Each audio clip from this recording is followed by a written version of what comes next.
السلام عليكم. اليوم مع كوثر كويزين جيتكم بوصفة البغرير بلا ميكسر. ما تحتاجي لا ميكسر ولا بيض ولا حليب، يجيك الشهدة وبزاف منين.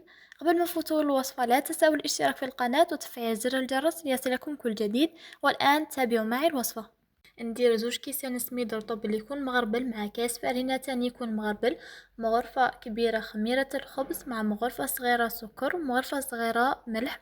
نزيد 3 كيسان ما دافي، 2 كيسان ماء في الاول، من بعد نزيدو الكاس الثالث كي نكون نضرب بالباتر، نزيده على دفعة الثالث، نضرب بالباتر كما قلت لكم حتى نجانسو المكونات.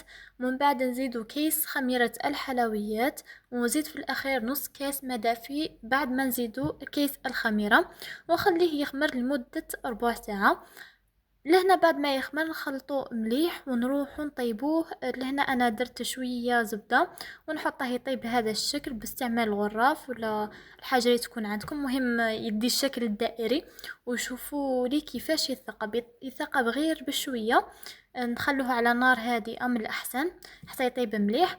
نطيبوه كامل بهذا الشكل، وفي الاخير نديرلهم السيرو اللي حضرناه من قبل. درت 3 مغارف كبار عسل مع مغرفه كبيره زبده وخليتهم فوق النار حتى يتجانسوا.